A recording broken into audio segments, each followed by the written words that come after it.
자, 우리 함께 인사할까요? 할렐루야! 반갑습니다. 오늘 잘 오셨습니다. 날은 흐리지만 그때 주님을 향한 우리의 마음들은, 발걸음은 오늘도 변함없이 교회를 향할 수 있는데, 이것이 참 하나님의 은혜인 것 같아요. 우리의 힘으로, 우리의 능력으로 하는 것이 아니라 하나님이 우리의 예배를 기쁘게 받으시기 때문에 오늘도 우리를 이 자리에 불러주신 줄 믿습니다. 교회 곳곳에 좀 아프신 분들이 계셔가지고 좀 우리가 기도를 좀 많이 해야 될 것 같습니다. 목사님 광고 이따 잘 들으시고 우리 기도 필요한 분들 위해서 같이 기도하고 그리고 좀 위로도 좀 해주시는 그런 시간이 되었으면 좋겠습니다. 우리 기쁜 마음으로 너는 담장 너머로 보던 나무는 야곱의 축복 찬양이죠. 같이 기쁜 마음으로 찬양하면서 주님께 나가도록 하겠습니다.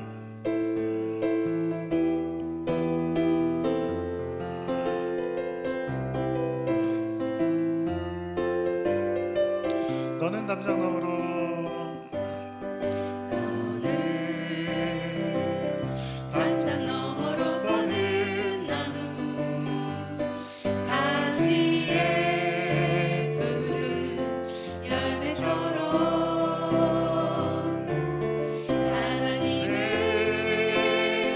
귀한 축복이 삶에 가득히 넘쳐날 거야. 아멘. 너는 어떤 시간이라도, 너는 어떤 시련이 와도 능히 이겨낼 만한 발이 있어. 아멘. 전능하신 하나님께서 너와 언제나 함께 하시니 너는 하나님의 사랑, 너는 하나님의 사랑, 아름다운 하나님의 사랑. 나는 널 위해 기도하며 내 길을 축복할 거야. 너는 하나님의 선물, 사랑스러운 하나님의 열매, 주의 꿈에 꽃 피운 나무가 되어줘. 아멘. 우리 7월의 찬양 배워야 돼서 좀 짧게 마치겠습니다. 우리는 모두 다 하나님의 사랑이고 하나님의 선물인 줄 믿습니다. 우리 7월의 찬양은 항해자라는 찬양인데요, 우리 인생을 바다에 이제 항해를 나가는 배처럼 비유를 합니다. 이 어렵고 풍랑 많은 이 바다를 헤쳐나갈 때 때로는 정말 내 생각대로 내가 잠시 하나님을 떠나서 내 뜻대로 살고 내 뜻대로 배를 움직일 때도 있지만, 결론적으로 이 내 인생의 배를 움직이시는 분은 하나님이시다. 하나님, 저를 도와주세요. 저의 뱃머리를 붙잡아 주세요. 간절한 고백을 담은 찬양이니까 이 가사의 은혜 받으시면서 우리 7월의 찬양 항해자 함께 찬양해 보도록 하겠습니다.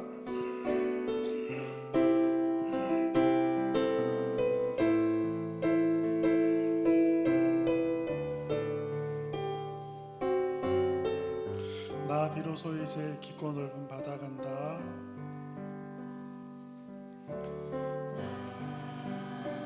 비로소 이제 깊고 넓은 바다 간다. 두려움에 떨고 있는 내 손을 주는 결코 놓치지 않으셔. 나 비로소 이제 나 비로소 이제 폭풍우를 뚫고 간다.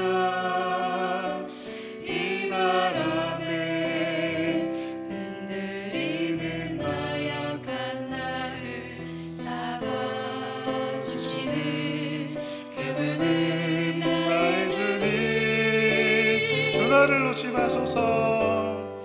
주 나를 놓지 마소서. 이 깊고 넓은 바다에 홀로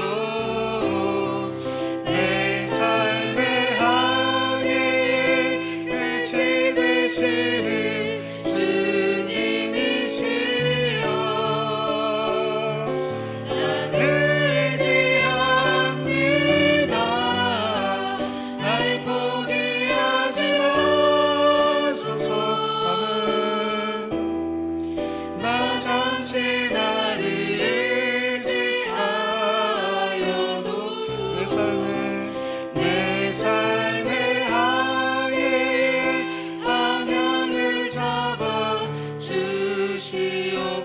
더 찬양합시다. 주 나를 놓지 마소서.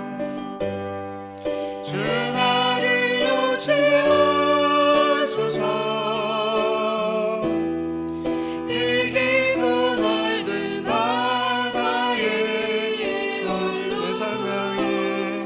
내 삶의 항해에 끝이 되시는 주님이시여. 나는 의지 않으리라. 날 포기하지 마소서. 나 잠시 너를 의지하여도 내 삶의 항해에 방향을 잡아 주시옵소서. 이 깊은 바다에 날 홀로 이 깊은 바다에 날 홀로 버려 두지 마소서. 할렐루야. 오늘 이 항해자라는 제목의 찬양이 올여름 성경학교 주제이기도 합니다. 믿음의 항해. 예수님이 우리의 삶의 모든 방향의 키를 잡으시고 폭풍이를 칠 때, 비바람이 칠 때, 어떤 고난이 있을 때에도 우리를 바른 길로 인도해 주실 거라고 믿습니다. 오늘도 예배관에 나오신 우리 사랑하는 성도 여러분, 오늘 맥주감사주일입니다. 지난 반년 동안 하나님 우리를 지켜주시고 인도해 주신 것에 대한 감사의 오늘 이 예배가 되기를 바라겠습니다. 다 함께 일어나셔서 함께 찬양하심으로 맥주감사주일 2부 예배를 하나님 앞에 드리겠습니다.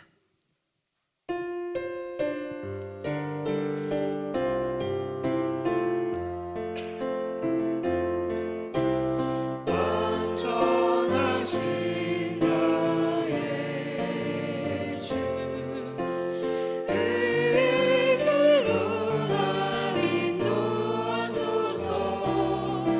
행하신 모든 일 주님의 영광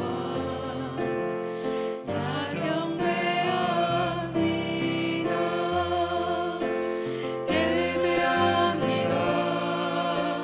찬양합니다. 주님만 날 다스리소서. 예배합니다. 찬양합니다. 주님 홀로 높이 받으소서. 하나님의 도는 완전하고 여호와의 말씀은 순수하니 그는 자기에게 피하는 모든 자의 방패이시로다. 아멘. 완전하시고 순수하신 하나님, 그 하나님 앞에 오늘 또 나아갑니다. 우리를 받아 주시옵소서. 우리를 주의 품 안에 품으시고 주의 자비와 긍휼로 주의 인자와 신실하심으로 우리를 덧입혀 주시옵소서.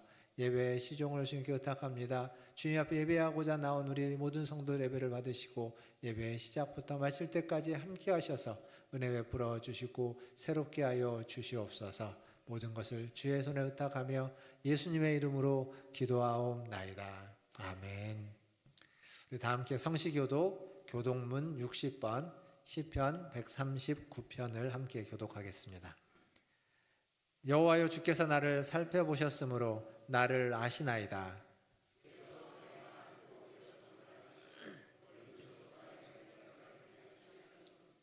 나의 모든 길과 내가 눕는 것을 살펴보셨으므로 나의 모든 행위를 익히 아시오니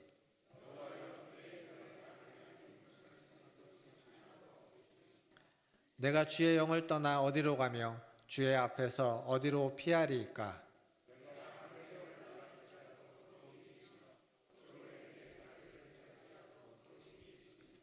내가 새벽 날개를 치며 바다 끝에 가서 거주할지라도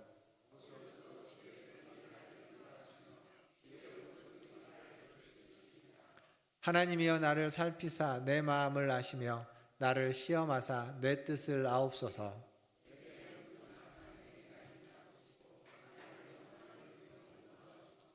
아멘. 사도신경으로 신앙을 고백합니다.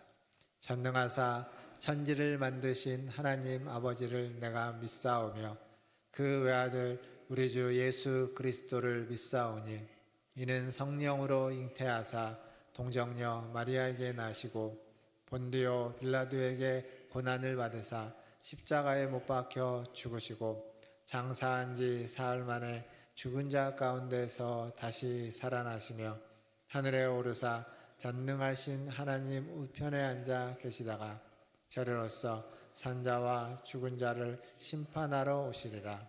성령을 믿사오며 거룩한 공회와 성도가 서로 교통하는 것과 죄를 사하여 주시는 것과 몸이 다시 사는 것과 영원히 사는 것을 믿사옵나이다. 아멘. 다 함께 앉으셔서 찬양하신 후에 이철 장로님 기도해 주시겠습니다.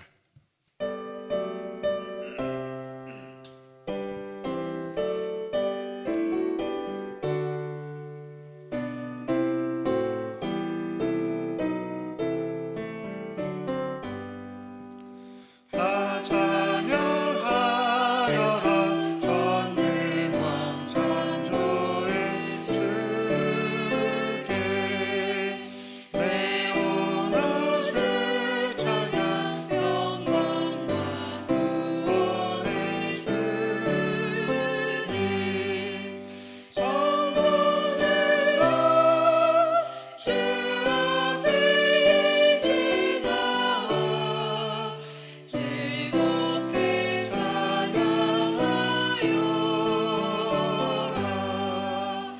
다 찬양하여라. 놀라운 만유의 주께 포기한 날개미 늘 품어주시는 주님 성도들아 주님의 뜻 안에서 내 소원 다 이루리라. 다 찬양하여라 온몸과 마음을 바쳐 이 세상 마무리 주 앞에 다 나와 아멘. 성도들아 기쁘게 소리 높여 영원히 찬양하여라. 아멘. 348장 힘차게 박수하면서 찬양하겠습니다.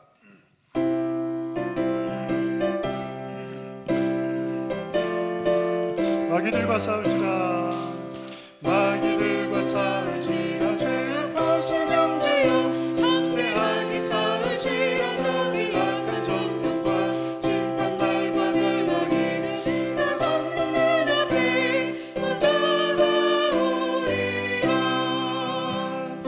영광 영광 할렐루야. 영광 영광 할렐루야. 아멘. 영광 영광 할렐루야.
하늘과 땅의 통치자 전능하신 나의 하나님 아버지, 7월의 첫 번째 주일 아침 저를 맥주절 예배로 섬기게 하심 감사를 드립니다. 하늘의 영광을 이곳에 내리셔서 어두운 저희의 영을 밝히시고 저희 삶 속에 늘 함께하여 주심을 감사를 드립니다. 온 마음과 온 몸을 다해 하나님을 사랑하는 저희 찬양과 신앙 고백 가운데 친히 임하여 주옵소서. 한 주간의 삶을 돌아볼 때 감사보다 불평이 앞섰고 사랑보다 이기적 생각이 먼저였던 저희들입니다. 하나님 뜻보다 편협된 저희 생각을 앞세웠던 저희 죄를 용서하여 주옵소서. 그리스도의 거룩한 보혈로 저희 죄악을 씻어 깨끗게 성결하게 하옵소서. 늘 겸손한 마음으로 새로운 영으로 하나님을 의지하며 살아가는 저희들 되게 하옵소서. 7월 한 달도 저희의 가정과 일터, 자녀들의 삶을 하나님의 전능하신 손으로 붙잡아 주시옵고 건강과 화평의 은혜를 더하여 주옵소서. 교육하는 모든 일 가운데 선한 길로 인도하시며 하나님을 믿고 의지하며 충성된 하나님 자녀의 삶을 살아가게 하옵소서. 은혜의 하나님, 얼마 전 베네수엘라에서의 지진 소식은 저희 모두의 마음을 아프게 했습니다. 이 지진으로 큰 피해를 입고 많은 사상자를 낸 그 나라와 그 백성을 하나님 손에 올려드립니다. 무너진 삶과 가정을 하나님께 붙들어 주심으로 사랑하는 가족을 잃은 유가족들에게 하나님이 위로와 평안을 주옵시고 두려움에 떨고 있는 그들이 소망 대신 하나님의 평강을 경험하게 하옵소서. 고소의 회복과 재건의 길을 열어주셔서 하나님 만드신 아름다운 이 땅에 영광의 하나님을 만나게 하옵소서. 하나님, 아직도 끝나지 않는 전쟁이 멈추고 미움 대신 화해가, 갈등 대신 평화가 이루어져 각 나라의 지도자들에게 지혜와 용기를 주셔서 생명을 살리는 올바른 결정을 하게 하옵소서. 이 나라 대한민국을 긍휼히 여겨주셔서 사회의 갈등과 분열을 하나님 평화로 회복시켜 주시옵소서. 또 나라를 이끄시는 지도자에게 공의와 지혜를 허락하셔서 국민을 향한 사랑과 섬김으로 올바른 의정활동을 펼치길 소원합니다. 저희 교회를 사랑하시는 하나님, 문화촌 주일과 말씀 위에 굳게 서게 하시고 예배를 통하여 하나님께 영광 돌리며 성도들이 믿음 안에서 더욱 성숙하게 하옵소서. 그리스도의 사랑을 실천하며 섬기과 나눔으로 지역사회 빛과 소금의 역할을 감당하게 하옵소서. 서로 사랑하며 배려하며 항상 주님의 십자가를 바라보는 교회 되게 하옵소서. 상처 입은 영혼들이 그리스도 사랑으로 회복되며 평안을 얻는 공동체가 되게 하옵시고 당회와 재직과 모든 기관과 부서가 성령 안에서 하나 되어 주님의 몸된 교회를 세워가며 낮은 사세로 이웃을 섬기는 귀하고 복된 교회로 세워 주옵소서. 질병으로 고통받는 환우들을 주님의 사랑으로 붙들어 주셨고 육체와 마음의 아픔을 이루하여 주옵소서. 치료의 모든 가정 가운데 여호와 라파 치료 하나님께서 함께하여 주옵소서. 특별히 이 시간 반철용 성도를 위해 기도합니다. 생명의 주관자 되시는 하나님, 모든 생명을 주님 손에 있음을 믿습니다. 지금 힘든 상황 가운데 있는 반철용 성도를 긍휼히 여겨주시고 치유의 손으로 붙들어 주옵소서. 사랑하는 가족과 부모님의 기도를 불쌍히 여기셔서 꼭 치유되길 간절히 기도를 드립니다. 온 성도가 간절히 기도드리오니 하나님 꼭 치료하여 주옵소서. 곧 시작할 여름 수련을 위해 기도합니다. 준비하는 모든 과정과 진행 가운데 하나님 은혜와 보호하심으로 아무런 안전사고 없이 여름 잔치가 잘 마무리되어 잠시 머무는 감동이 아닌 삶의 변화와 성령의 열매가 풍성히 맺히길 소망합니다. 이번 성경학교를 통하여 우리 어린이들과 청년들의 마음을 열어주셔서 세상 유혹보다 하나님의 말씀을 더욱 사랑하게 하시고 예수님을 인생의 주인으로 고백하며 살아가는 믿음의 세대로 세워 주옵소서.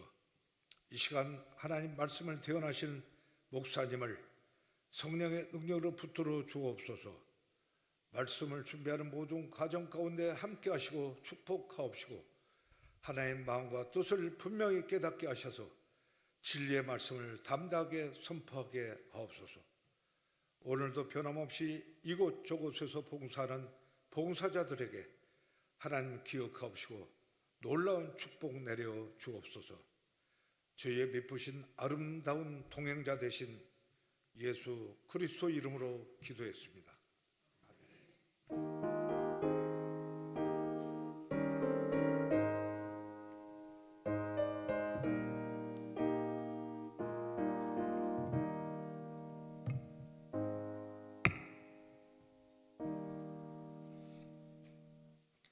교회 소식 전해드리겠습니다. 오늘 맥주감사 주일입니다. 올해 1월부터 6월까지 또 전반기에 하나님이 여러분에게 주신 은혜를 돌아보고 감사하는 시간 가지시기를 바라겠습니다. 오늘 이후 예배 후에 정기 재직회로 모이겠습니다. 재직분들은 예배 후에 자리에 남아주시면 감사하겠습니다. 24주차 성경 통독입니다.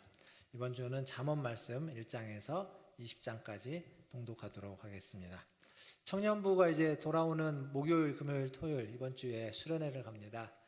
변하지 않는 하나님이 변하지 않는 나를 변화시킨다. 하나님으로 말미암아 변화되는 우리 청년들 될 수 있기를 위해서 많이 기도해 주시고 또 많은 후원과 관심 부탁드리겠습니다. 청년뿐만 아니라 우리 청소년부 수련회 어린이부 성경학교가 7월 26일부터 28일에 가평에서 청소년부가 있고요. 8월 7일부터 9일에 또 장흥에서 어린이 부서가 있습니다. 모쪼록 많이 관심을 가져주시고 또 기도해 주시고 또 우리 어린이나 또 청소년들 주변에 아는 분들이 있으면 또 소개해 주시고 많이 권면해 주시기를 바라겠습니다. 그리고 오늘 중식은 우리 한학현 집사님, 황은하 집사님 화정에서 대접해 주십니다. 감사합니다. 주보에 없지만 광고를 하나 안내해드리면 우리 반홍 집사님, 송중래 원사님 막내 아들이 어제 병원에 가서 뇌경색으로 지금 병원에 입원하셨습니다. 집중 치료에 갔는데 잘 회복할 수 있도록 빨리 가서 좀 다행이지 않을까 싶기는 하는데 그래도 또 잘 회복될 수 있도록 많이 기도해 주시기를 부탁드리겠습니다. 그리고 기도 부탁 안 하긴 하지만 또 내일 수술 받는 우리 권사님도 계시고요. 또 수술을 계획하고 예정하고 계시는 권사님들 계십니다. 여러분 아시는 대로 또 편찮으신 분들 위하여서 계속 기도해 주시고 수술 받고 잘 회복되고 나아질 수 있도록 함께 기도해 주시면 감사하겠습니다. 예, 이상입니다. 하나님의 말씀 보겠습니다. 오늘 우리에게 주신 하나님의 말씀 베드로전서 2장 18절에서 21절까지 말씀입니다. 베드로전서 2장 18절에서 21절까지 말씀 4절인데요. 같이 읽도록 하겠습니다. 18절에서 21절까지 같이 읽겠습니다. 18절입니다. 사원들아 범사에 두려워함으로 주인들에게 순종하되 선하고 관용하는 자들에게만 아니라 또한 까다로운 자들에게도 그리하라. 부당하게 고난을 받아도 하나님을 생각함으로 슬픔을 참으면 이는 아름다우나 죄가 있어 매를 맞고 참으면 무슨 칭찬이 있으리요. 그러나 선을 행함으로 고난을 받고 참으면 이는 하나님 앞에서 아름다우니라. 이를 위하여 너희가 부르심을 받았으니 그리스도도 너희를 위하여 고난을 받으사 너희에게 본을 끼쳐 그 자취를 따라오게 하려 하셨느니라. 아멘. 예, 우리 옆에 계신 분들 보시면 인사할까요? 앞뒤에 계신 분들 보시면 사랑합니다. 축복합니다.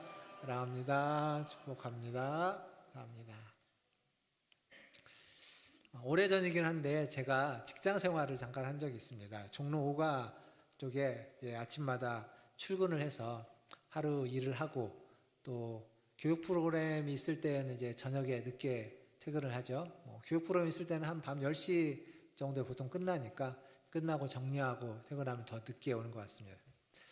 제가 있었던 회사는 젊은 사람들이 많았습니다. 저도 30대 초반이었던 것 같고 30대, 40대가 주로 있는 회사였죠. 근데 이게 사람이 굉장히 다 독특했습니다. 성격도 성향도 뭐 비슷한 사람, 평범한 사람이 하나도 없었습니다. 그러니까 다양한 사람이 있다 보니까 이렇게 하나가 되는데 한 조직에 이렇게 한 덩어리가 되기가 참 어려웠습니다. 항상 이렇게 옥신각신했던 것 같아요. 한 번은 제 말투가 약간 이 반말하고 존대하고 섞여서 있었나 봐요. 그래서 한 선배가 저를 부르더니 말을 똑바로 하라고. 처음에 무슨 얘기인가 했습니다. 네, 그게 무슨 말이냐고 물어보니까 반말하고 그 말 섞어서 한다고 그래서 알겠습니다. 깨갱킹 했죠. 예. 직장 생활이라고 하는 건 생각보다 쉽지 않은 것 같습니다. 그 한 조사 연구기관에서 1,300명 정도 직장인에게 설문을 조사했는데 설문 문항 중에 스트레스를 받아본 적이 있는가라는 문항이 있었습니다. 그 문항의 대답이 86.9%인가요? 87%가 받아본 적이 있다. 거의 그 정도는 웬만하면 다 받아봤다는 얘기겠죠. 스트레스의 내용으로는 과도한 업무량과 직장 안에서의 인간관계가 제일 많았다고 합니다. 그만큼 이제 스트레스가 많고 또 그렇게 직장 생활을 많은 사람들이 하고 있다라는 거죠. 꼭 직장만은 아닐 겁니다. 제가 직장이라고 표현을 했지만 오늘 설교 제목을 원래 슬기로운 직장 생활이라고 했다가 직장을 사회로 바꿨습니다. 왜냐하면 직장도 사회이고 직장이 없는 분도 계시고 하지만 직장이 없어도 사회생활을 하면서 겪는 일들은 다 비슷하기 때문에 그렇습니다. 오늘과 다음 주 한 2주에 걸쳐서 이 사회생활에 대해서 그리스도인은 어떤 자세와 태도를 가져야만 하는지 우리가 읽었던 말씀을 기반으로 좀 같이 살펴보려고 합니다. 사실 베드로서는요, 우리가 다 아는 것처럼 최근에 쓰여진 편지가 아니죠. 2000년 전에 쓰여진 편지입니다.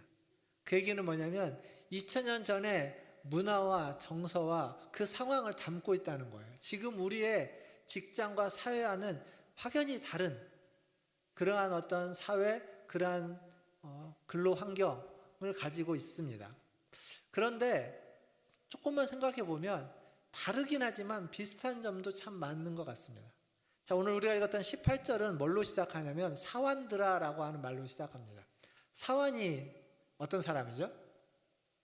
하인이죠, 하인. 우리가 잘 사극에서나 종종 등장하는 표현이겠는데 하인입니다, 하인. 물론 하인도 지금은 존재하지 않는 어떤 신분이죠. 그런데 그 하인이 존재하지는 않지만 그 옛날에 하인들이 했던 그 일을 지금은 없느냐? 그렇진 않습니다. 그때 했던 그 일은 지금도 있는 일입니다. 그 얘기는 무슨 얘기냐면 누군가 그 일을 다른 신분, 다른 지위를 가지고 있지만 하고 있다는 겁니다. 대표적으로 비서, 매니저, 코디 이런 역할들을 하는 사람들이 그 비슷한 일을 하고 있습니다. 심지어 어떤 일은 아예 하나의 사업이 되기도 합니다. 그 방문해가지고 세탁물 가져다가 세탁해서 보내주는 일은 하나의 사업인데 그것도 그대로 가면 하인들이 했던 일일 겁니다. 그러니까 사회가 변화되어서 많이 바뀌긴 했지만 일 자체는 그때 그 일을 지금도 하고 있다라고 하는 면에서 2000년에 쓰여진 편지이긴 한데 우리가 이 땅에 살아가는 사람, 계속 얘기하지만 임시로 머물러서 살아가고 있는 우리에게 있어서는 이 성경의 말씀이 어떻게 우리가 살아가야만 하는지 중요한 원리들을 제공해주고 있다라고 하는 측면에서 오늘 그 원리를 함께 찾아보고 어떻게 그 원리를 따라 살아가야 하는지를 좀 생각해 보려고 합니다. 자, 다시 18절을 한번 읽어보겠습니다. 한 번 더 18절 같이 읽겠습니다. 시작. 사완들아 범사에 두려워함으로 주인들에게 순종하되.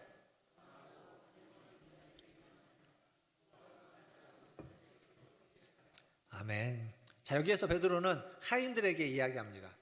주인에게 순종하라 라고 이야기하는 거죠.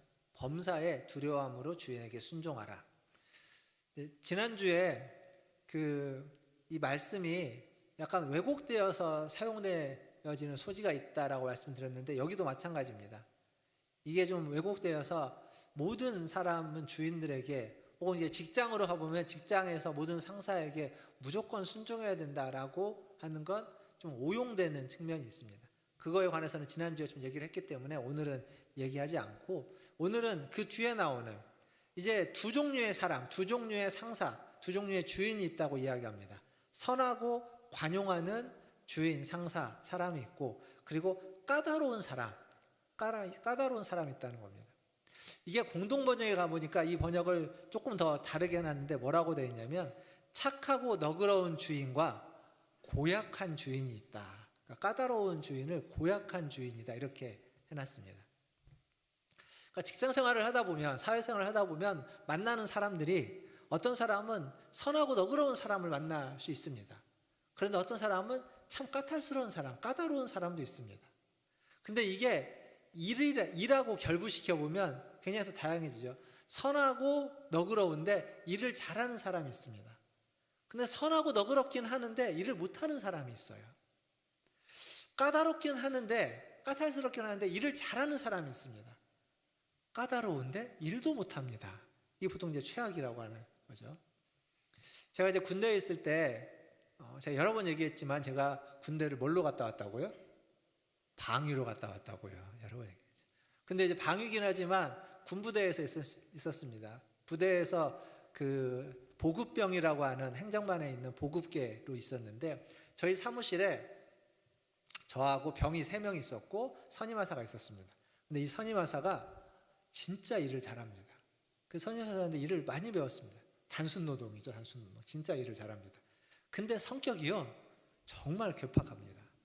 그냥 화가 불같이 나고요. 화가 나면 뭐 물불 가리지 않습니다. 그냥 이렇게 방탄을 매서 하이바를 그냥 집어 던집니다. 집어 던지는데, 사무실에서요. 그것도 뭐 밖에서가 아니라. 근데 일을 정말 잘해요. 말도 거칠고 행동도 거칠은데, 근데 이분이 교회 안수 집사님이십니다. 교회 안수 집사님이세요. 거칠기는 하는데 그렇다고 정이 없느냐? 또 그렇지도 않아요. 그러니까 이분은 참 뭐라고 이렇게 딱 단정 짓기가 참 어렵습니다. 어떨 때는 참 좋아요. 일하고 할 때는 정말 이렇게 배울 것도 많고 물어보기도 좋아요. 근데 어쩔 때는 그 앞에서 도망가고 싶은 분입니다. 그 요만한 행정실에서 막 화가 나가지고 병이 3명 있었다고 했잖아요. 그 중에 2명은 항상 이 선임하사한테 깨집니다. 그리고 1명은 그나마 좀 나아요. 그 1명이 저였어요. 그 얘기 뭐냐면, 그 자리에 있으면 그 2명이 혼날 때 그 자리를 나가고 싶은데 나갈 수도 없어요. 그러니까 이 뭐라고 단정 짓기 어려운 사람. 근데 여러분 생각해 보면 우리가 밖에서 만나는 사람들은요, 그렇게 하나로 단정 짓기 참 어렵습니다. 나에게는 선량한 사람이지만 누군가에게는 까다로운 사람일 수 있고, 나에게는 굉장히 까다로운 사람이지만 어떤 사람은 그 사람을 너무 좋다고 이야기하는 얘기도 듣게 됩니다. 그러니까 단정 지을 수 없는 사람들과 관계에서 살아가고 있습니다. 근데 지금 중요한 건 어떤 사람이든, 선량하고 너그러운 사람이든 까다로운 사람이든, 베드로는 지금 뭐라고 말하냐면 그들에게 순종하라, 순복해라, 지금 그렇게 이야기하고 있습니다. 이게 쉬운 건가요? 어렵습니다. 그냥 아예 선량하고 너그럽고 일도 잘하는 사람으로만 나에게 알려지고 나랑 관계를 맺는다면 쉽겠죠. 그런 상사, 또 그런 어떤 어른들이라면 얼마든지 따를 수 있을 겁니다. 근데 그 하나가 어긋나 있으면 참 어려운 일입니다. 근데 지금 베드로는 구분하지 않아요. 너무 좀 단순화시키긴 했지만, 단순화시키기보다는 둘 다에게 순종하라라고 이야기합니다. 그리고 19절에 가면 또 다른 어려움을 이야기하고 있습니다. 억울하고 부당한 고난, 여기 이제 부당한 고난이라고 얘기하고 있죠. 다른 데 보면은 억울한 고난이라고도 합니다. 그러니까 억울한 고난, 부당한 고난을 당해도 어떻게 하라고요? 그 슬픔을 참으라고 이야기합니다. 직장에서 잘못된 관행을 따르지 않고 어떤 부당한 대우에 합변하고 차별에 동참하지 않으면, 그러면 어느 순간 부당한 대우를 받고 있고 차별받고 있는 사람이 되기도 하는 겁니다. 억울하죠. 부당합니다. 그러한 일도 당하는 겁니다. 20절에 가보니까 또 뭐가 나오냐면 선을 행하다 겪는 고난도 나옵니다. 옳은 일을 했는데 그 조직을 위해서 옳다고 맞다고 모두를 위한 일을 했는데 그 일 때문에 혼자 어려움을 겪기도 합니다. 우리나라 말에 그런 말이 있죠. 모난 돌이 정 맞는다고. 그러니까 너무 오지랖 부리지 말라고 하는 말들. 다 그거 누가 몰라서 안 하냐고. 다 아는데 그거 괜히 해봤자 안 되고 괜히 너만 힘들어진다 라고 하면서 옳은 일이지만, 맞는 일이지만 아무도 말하지 않고 행동하지 않는 일들. 이게 어찌 보면 우리가 살아가고 있는 세상, 잠시 머물기는 하지만 그러나 한동안 체류야만 하는 이 세상, 그러나 깨어지고 타락한 세상에서 우리가 겪는 일들입니다. 까다롭고 고약한 사람, 어려운 사람들 만나게 되고요. 부당한, 억울한 고난을 겪을 수도 있습니다. 선한 일을 하려다가 고난을 당할 수도 있다라는 겁니다. 그게 우리가 살고 있는 현실이라는 거예요. 기도하면 어떻게 될까요? 기도하면 까다롭고 고약한 사람이 한순간에 개과천선에서 선량하고 너그러운 사람으로 바뀔까요? 안 그렇죠. 기도하면 내가 당한 부당하고 억울한 일이 갑자기 일거에 다 해소되는 건가요? 안 그렇습니다. 기도하면 내가 선한 일, 모두를 좋게 하기 위해서, 유익해 하기 위해서 했던 그 일이 인정받게 될까요? 안 그렇습니다. 어떻게 해야 될까요? 베드로는 지금 그런 상황 속에서 살 수밖에 없는 우리에게 여기 뭐라고 얘기하냐면 선을 행하면서 살라고 이야기합니다. 어떻게 그게 가능한지 잘 모르겠지만 그렇게 얘기합니다. 왜 그렇게 이야기할까? 도대체 왜 그런 상황 속에서도 우리는 선을 행하면서 살아야만 하는가? 그런 가시밭길을 걸어가면서도 우리가 그렇게 살아야만 하는 이유는 이거 같습니다. 우리가 지금 살고 있는 이 땅에서의 삶이 영원한 것이 아니다라는 것을 잊어버리지 않도록. 살다 보면 잊어버리거든요. 마치 여기가 영원한 것 같거든요. 근데 부당한 일을 당하고 억울한 일을 당하면 그래, 여기는 잠깐 있다가 하는 곳이야. 원래 세상은 그래 라고 하면서 그것을 잊지 않고 어려움은 우리를 각성시켜주는 효과가 있습니다. 생각해 보십시오. 어떤 어려움을 당하면요, 그냥 뒤통수 한 대 맞은 것 같고 정신이 번쩍 드는 순간들이 있습니다. 그런 효과. 근데 또 하나는 그 어려움을 통해서 하나님의 뜻이 무엇인지, 하나님의 성품이 어떠한지를 닮아가게 하는 그러한 이유도 있는 것 같습니다. 사랑하는 성도 여러분, 고난 가운데, 어려움 가운데 살아갈 때 기억하십시오. 우리는 잠시 머물다 가는 세상에 있습니다. 그래서 잊지 말아야 됩니다. 그리고 또 하나, 하나님이 그 세상에 저와 여러분을 보낸 이유가 있습니다. 하나님의 뜻을 알게 하기 위해서, 하나님을 닮게 하기 위해서 우리를 잠시 세상에 두었다는 겁니다. 그것을 기억하시고 하나님의 뜻을 알고 하나님을 닮아가는 저와 여러분 다 되시기를 주님의 이름으로 축원드립니다. 근데 이게 쉽지 않는 건 여전합니다. 그러한 이유를 안다고 해서 그것이 다 자연스럽게 되는 건 아니겠죠. 근데 더 어려운 건 뭐냐면, 사실 참으라고 해서 참고 견디라고 해서 견디는데, 참고 견디면서 우리가 기대하는 건 뭐냐면, 어느 날 어느 순간 때가 되면, 참다 보면 언젠가 알아줄 때가 있을 거다. 언젠가 힘겹게 살다 보면 박수 받을 때가 있을 거다라고 하는 기대함이 있습니다. 하지만 그 기대도 종종 산산이 부서지곤 합니다. 베드로의 대답, 베드로의 요구는 간단합니다. 슬픔을 참으라. 19절에서 그렇게 얘기하죠. 20절은 선을 행함으로 고난을 당하도 하나님 앞에서 참으라 라고 이야기합니다. 참으면서 살라는 겁니다. 앞에서도 말씀드렸죠. 참을 때 우리는 기대하는 바가 있다고. 어떠한 해결책을, 참다 보면 어떤 방법을, 참으면서 기도하다 보면 하나님이 어떤 비책을 알려줘서 하나님의 지혜로 그 문제를 해결할 수 있는 것을 기대합니다. 근데 성경에 오늘 우리가 읽은 베드로서의 앞뒤를 봐도 단호하게 그런 비책은 얘기해 주지 않습니다. 그러한 일이 있을 거라는 기대감도 갖게 하지 않습니다. 그냥 참으라입니다. 참으라. 슬픔을 참고 고난을 참으면 19절과 20절 똑같이 뭐라고 이야기하냐면 그것은 아름답다라고 이야기합니다. 아름답다. 사실 이 아름답다라는 말이요, 되게 좋은 말이고 되게 잘 번역해 놓은 거긴 하지만 원래 그 단어가 가지고 있는 뉘앙스를 좀 많이 깎았습니다. 원래 그 단어, 이 아름답다라고 했던 19절과 20절에 했던 단어가 헬라어로는 뭐라고 되어 있냐면 카리스라고 되어 있습니다. 카리스. 카리스가 무슨 뜻이냐면 우리가 잘 아는 많은 카리스라는 단어를 많은 번역을 어떻게 번역하고 있냐면 은혜다, 은혜라고 번역하고 있습니다. 그러니까 애매히 고난을, 부당하게 고난을 당하고 그 슬픔을 참으면 그게 은혜고, 선한 일을 행하다가 고난을 당하고 있는데 그걸 참으면 그것도 은혜다, 이렇게 번역하는 게 맞습니다. 근데 부당한 일을 당하고 참는 게 은혜인가요?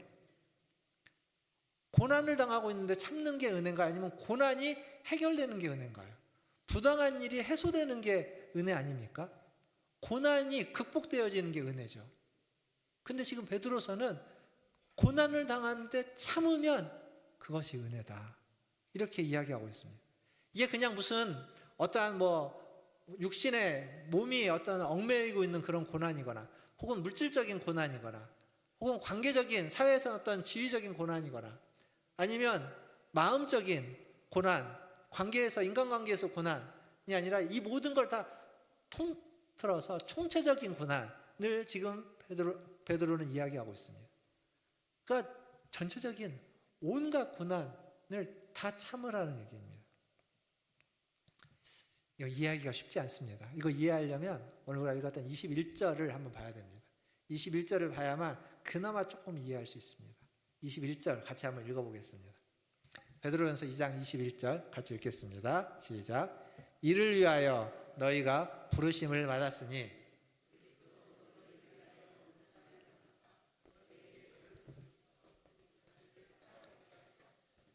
아멘. 여기 보니까 이를 위하여 너희가 부르심을 받았다라고 합니다. 이를 위하여.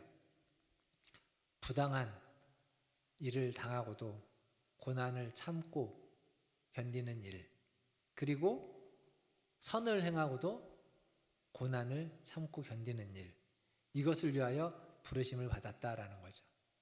그러니까 선을 행하다가 부당하게 고난을 당하는 삶으로 우리는 부르심을 받았다라는 겁니다. 우리의 부르심의 목적이 뭘까요? 선을 행하다가 부당한 고난을 당하는 삶으로 부르심을 받았다.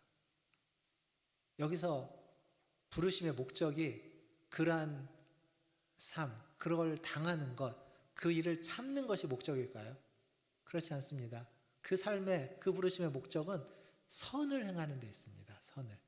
그냥 무조건적 참는 것이 아니라 선을 행하기 위해서, 선을 행하다가 겪는 일들 속에서 참는 것을 이야기하는 거죠. 물론 앞에서 19절에서는 부당한 일도 있습니다. 억울한 일도 있습니다. 그것도 참으라고 이야기도 하는 겁니다. 사실요, 제가 이야기하지만 우리는 참으라는 얘기를 많이 듣고 삽니다. 교회에서만이 아니라 사회에서도 참으라고 이야기합니다. 그리고 선을 행하라고도 말합니다. 똑같아요. 말만 놓고 보면. 근데 차이가 하나 있습니다.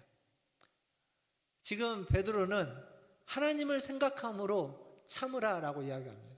하나님의 부르심이 선을 행하는 것이다 라고 이야기하고 있습니다. 근데 하나님을 믿지 않는 세상에서 왜 선을 행하라고 이야기할까요? 왜 참으라고 이야기할까요? 그들의 기준, 목적, 기본적인 기준과 목적은 자신의 유익을 위해서입니다. 이익을 위해서. 물론 예외적으로 자기의 이익과 상관없이 선을 행하고 참는 사람들도 있습니다. 없는 건 아닙니다. 그러나 일반적으로 그러면 자기 자신을 위하여 참고 자기 자신을 위하여 선을 행하는 겁니다. 그 차이가 있는 거죠. 그 차이는 굉장히 큽니다. 부당하고 억울할 때 결국 참기 어려워집니다. 그러나 하나님을 생각하면 참아낼 수 있다라는 거죠. 분명 부당하고 억울하고 참으면 해소될 걸 기대하지만 해소되지 않더라도 하나님을 생각하면서 참는 것, 그게 지금 베드로가 이야기하는 바입니다. 참 좀 어떻게 보면 답답하죠. 좀 답답합니다. 근데 깨진 세상에서 우리가 겪는 일이라는 거죠. 잘 생각해 보십시오. 선을 행하다가 부당하게 고난을 당한 사람이 우리만 있는 게 아닙니다. 우리만 그런 상황에 놓여 있는 게 아니라는 겁니다. 누가 그런 상황에 놓여 있고 누가 그것을 직접 경험했느냐? 예수님입니다. 이 땅에 오셔서 선을 행했습니다. 사람들을 살리고자 오셨습니다. 구원하고자 오셨습니다. 그러나 그는 부당한 대우를 받았고 억울하게 십자가에 달려 죽으셨습니다. 어느 누구도 그를 변호하지 않았고 그 일을 그냥 그대로 감내해야만 했습니다. 결국 깨어진 세상, 타락한 세상에서 불가피하게 일어날 수 있는 일이 그거였고 예수님은 그 일을 담당했고 지금 베드로는 그 예수님의 그 일을 염두에 두면서 21절에 뭐라고 말하고 있냐면 선을 행하다가 고난을 당하는 것, 그 일은 그냥 단순한 고난, 단순한 시련이 아니라 주님을 따르고 본받는 것이다 라고 부연 설명해 주고 있습니다.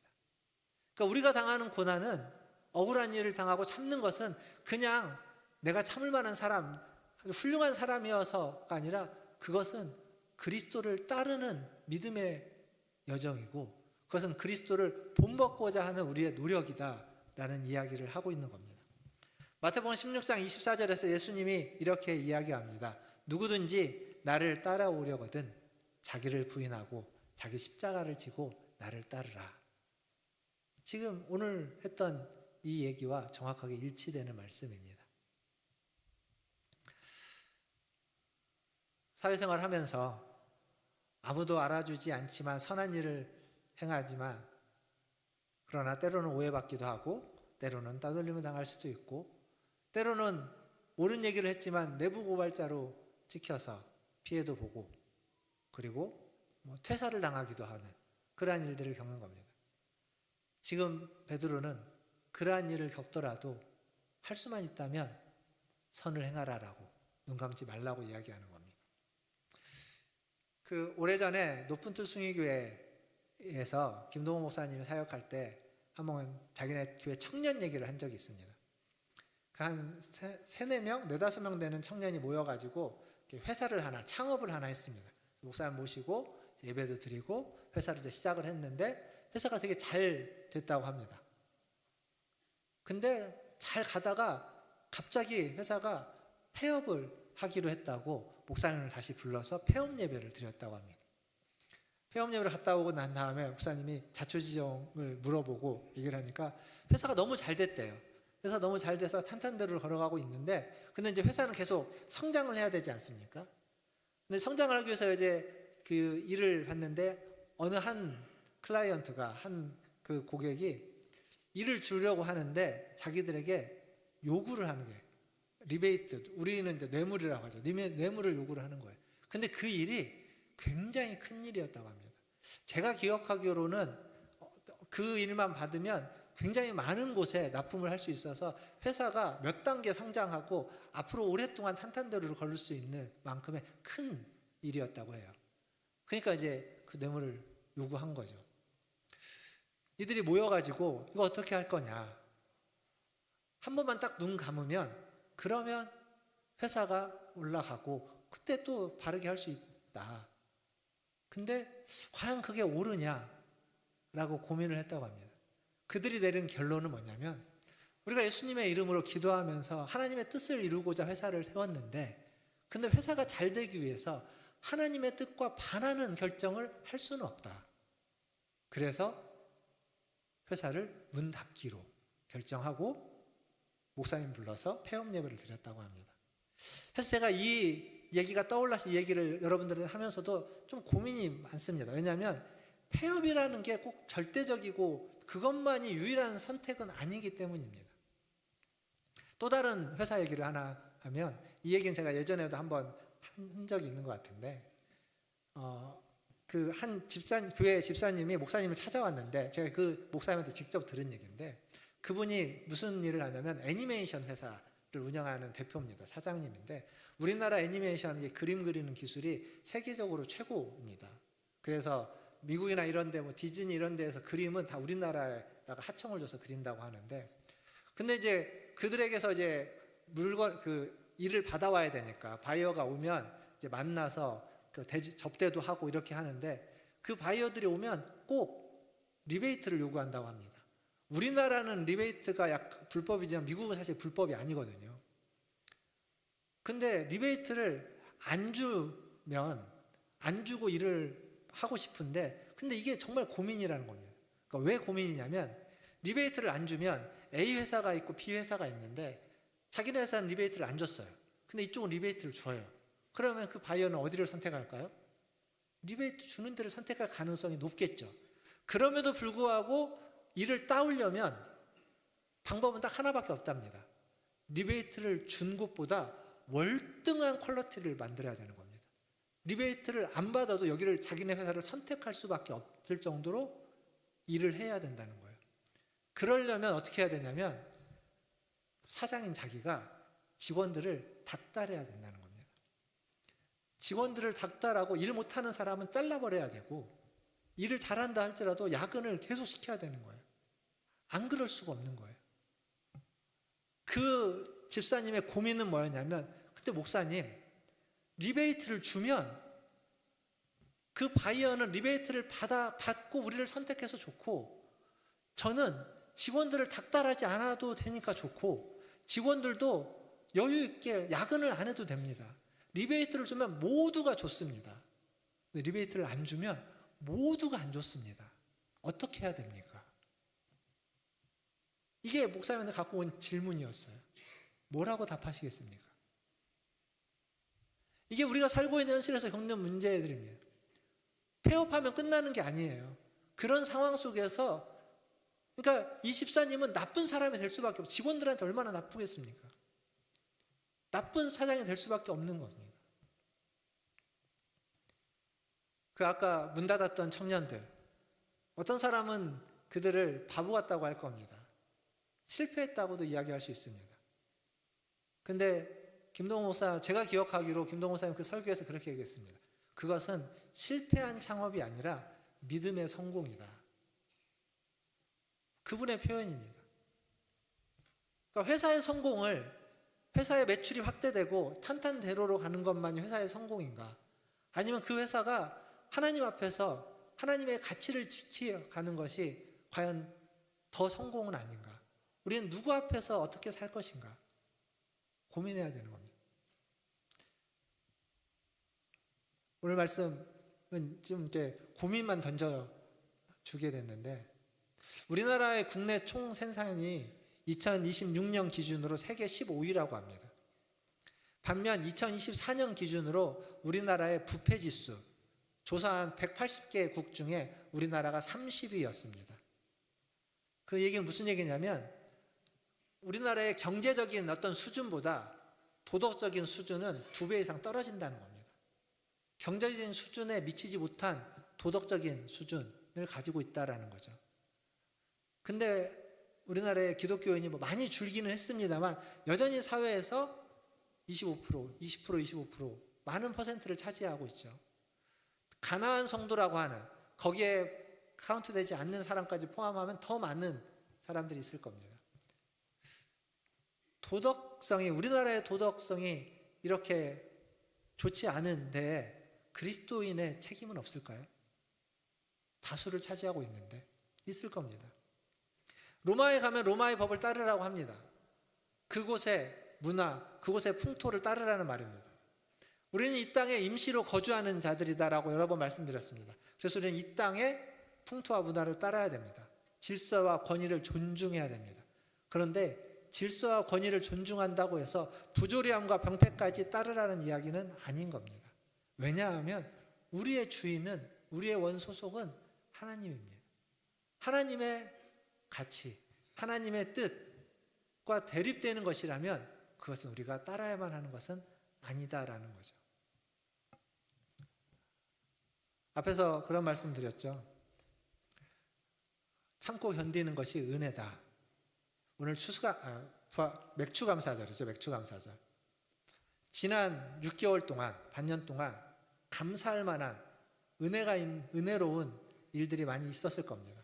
그것 기억하고 감사하는 건 너무 좋습니다. 근데 그것만이 아니라 힘들고 어려운 일도 있습니다. 그걸 참고 견뎌내는 일도 오늘 이 말씀은 그것도 은혜다라고 이야기하는 겁니다. 그래서 은혜라는 찬양 있죠.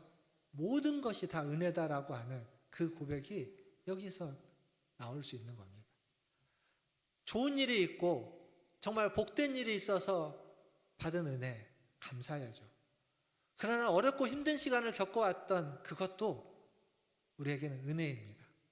그것도 감사해야 됩니다. 오늘 맥주감사 주일입니다. 오늘 하루만큼은 여러분이 살아왔던, 겪어왔던 지난 6개월의 모든 것이 다 은혜다라고 하는 것을 기억하시면서 여전히 고난 가운데 있고 여전히 힘든 일 가운데 있는 분들이 계시지만 그것조차도 하나님의 은혜로 받고 하나님의 은혜로 고백할 수 있는 그렇게 그리스도를 따르는 저와 여러분 다 되시기를 주님의 이름으로 축원드립니다. 기도하겠습니다. 오늘 말씀의 결론은 은혜입니다. 은혜. 그리스도인은 그리스도를 따르는 사람입니다. 그리스도조차도 거대한 세상의 그 부당함과 그 악행 가운데서 십자가에 달려 돌아가실 수밖에 없었습니다. 우리가 뭐라고 거대한 세상 속에서 뭔가 대단한 큰 일을 하겠습니까? 그러나 작은 일은 할 수 있습니다. 선한 일을 행하라고, 고난당하도 부당한 억울함이 있어도 선한 일을 행하라고 요구하시는 그 말씀을 통해서 작은 선한 일을 한번 찾아가 보십시오. 다른 이들을 위하여서. 그것 때문에 세상이 크게 변하지는 않을 겁니다. 그러나 작지만 중요한 열매들이 여러분의 그 작은 선한 일로 맺혀지게 될 것입니다. 그리고 그거면 충분하게 그리스도인을 증명하고 드러내는, 사람들에게 인식시켜주는 열매다라고 생각합니다.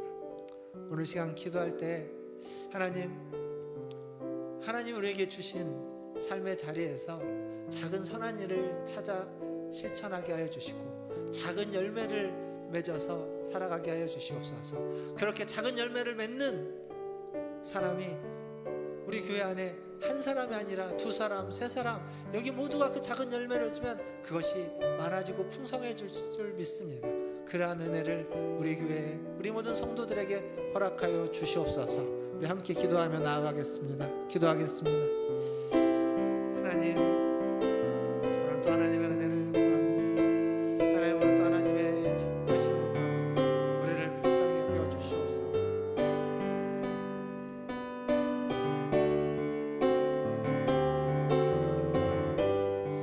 하나님, 우리를 이어주시옵소서. 삶의 자리에 하나님 무거운 마음을 끌고 가는 하나님 우리 주의 백성들 하나님 불쌍히 여겨주시고 그들에게 위로하여 주시고 만나는 사람들 어떤 사람들이든 하나님 그 만남 속에서 하나님의 선하심과 인자하심을 드러내게 하여 주시옵소서. 선을 행하다가 하나님 오해 하나님 어려움을 지만 하나님 그 눈물과 한숨을 하시고 주의 불쌍히 주시옵소서.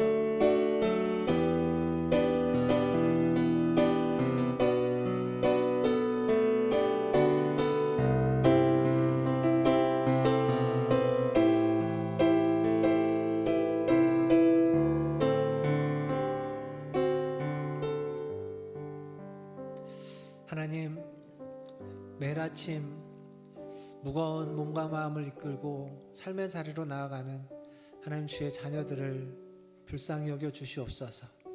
그들을 위로하시고 그들이 만나고 겪는 하나님 그 수많은 부당하고 억울한 일들 속에서도 하나님 그 선을 행하고자 애쓰는 우리 성도들의 하나님 그 애씀과 그 노고와 그 눈물과 한숨을 하나님 불쌍히 여겨 주옵소서. 하나님도 기도합니다.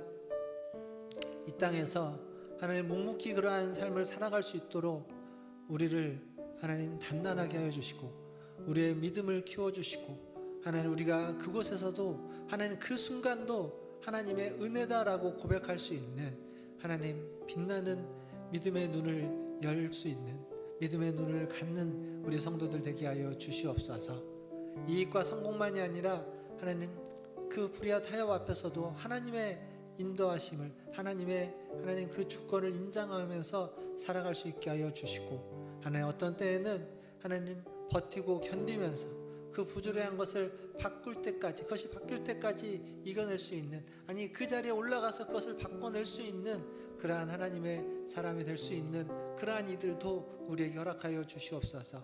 그래서 하나님 거대한 세상 앞에서는 보잘것없는 우리들이지만 하나님이 맡겨주신 그 하나를 감당하면서 그 하나가 모여 백이 되고 천이 되고 만이 되며 하나님 세상의 흐름을, 물길을 바꿀 수 있는 그러한 진짜 그리스도를 따르는 사람들이 되게 하여 주시옵소서. 감사하며 예수님의 이름으로 기도하옵나이다. 아멘. 우리 찬송가 180장 찬양하시면서 준비하신 예물 하나님께 드리겠습니다.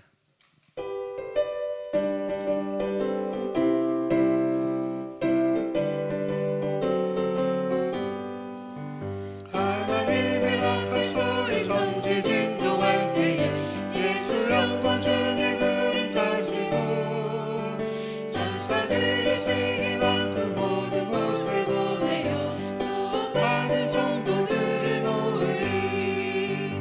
나팔 불 때 나의 이름, 나팔 불 때 나의 이름, 나팔 불 때 나의 이름 부를 때에 잔치 참여하겠네.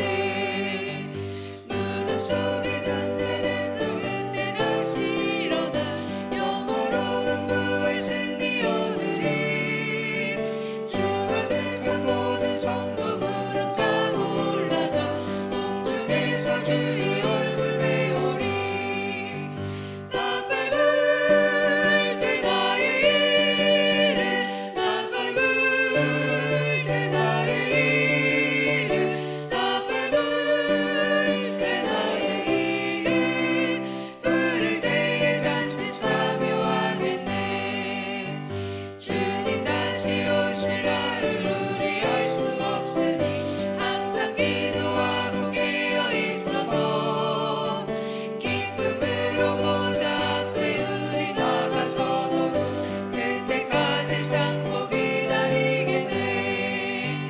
나팔 불 때 나의 이름, 나팔 불 때 나의 이름, 나팔 불 때 나의 이름 부를 때에 잔치 참여하겠네. 함께 일어나서 3절 한 번 더 합니다. 주님 다시 오실 날을 우리 알 수 없으니 항상 기도하고 깨어 있어서 기쁨으로 보좌 앞에 우리 나가서도록 그때까지 참고 기다리겠네. 나팔 불 때 나의 이름, 나팔 불 때 나의 이름, 나팔 불 때 나의 이름 부를 때에 잔치 참여하겠네. 하나님 감사합니다. 우리의 이름을 불러주시고 우리를 주님의 그 잔치의 자리에 하나님 우리를 참여케 하여 주시니 감사합니다. 하나님 이 땅에 살아가는 동안에도 하나님 그 잔치의 자리를 하나님 맛볼 수 있도록, 하나님 누릴 수 있도록 우리에게 은혜 주시고 풍성하게 채워 주시옵소서. 그러나 그러지 아니할 때에도 하나님의 은혜 가운데에서 하나님 살아가며 하나님의 은혜로 하나님 모든 것들을 견뎌내고 이겨낼 수 있는 하나님 믿음의 은혜를 우리에게 더하여 주시옵소서. 오늘도 주님 앞에 나올 때 빈손으로 오지 않고 주신 물질 중 일부를 구별하여 주님께 드립니다. 하나님 이 물질, 이 예물이 쓰이는 곳에 하나님의 나라가 임하며 하나님의 뜻이 이루어지고 하나님 어떤 부당하고 아버지 하나님 어떤 억울한 일이 있을지라도 그것을 참고 견뎌낼 수 있는 은혜와 믿음도 더하여 주시고 하나님 것이 해소되고 풀어져서 복된 것으로 바뀌는 하나님 화가 복이 되는 은혜도 허락하여 주시옵소서. 하나님 그렇게 예물을 드리는 손길들 우리 성도들의 삶에 그러한 동일한 은혜를 주시옵소서. 하나님 화가 복이 되게 하여 주시고 아버지 하나님 복은 화가 되지 않도록 하나님께서 지켜주시옵소서. 아버지 하나님 어려움과 고난 속에 있더라도 하나님 그것이 주님이 우리를 하나님 새롭게 하여 주시는 더 주님을 닮아가게 하기 위한 하나님의 은혜인 것을 고백할 수 있는 믿음에 이르게 하여 주시고 견뎌내고 이겨낼 수 있는 하나님 무너지고 쓰러지는 것이 아니라 이겨낼 수 있는 은혜를 더하여 주시고 혹 넘어졌더라도 다시 일으켜 주시는 주님의 은혜를 경험하는 우리 복된 성도들 되게 하여 주시옵소서. 매일매일 날마다 주님의 돌보심이 필요합니다. 매일매일 주님의 품 안에서 주님의 그 날개 아래에서 우리 성도들 쉼을 얻으며 회복하며 하나님이 주시는 은혜와 힘으로 살아가게 하여 주실 줄 믿고 감사를 드리며 우리 구주 예수님의 이름으로 기도하옵나이다. 아멘.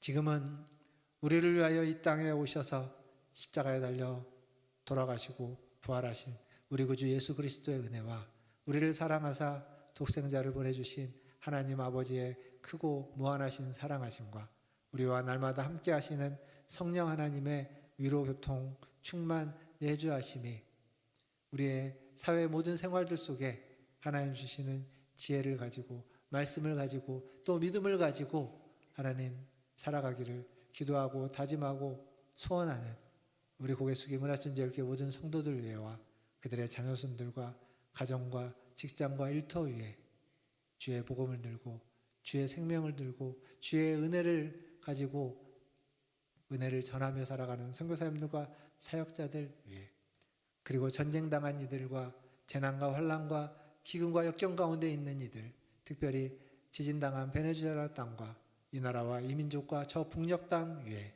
이제로부터 영원토록 함께 있을지어다. 아멘.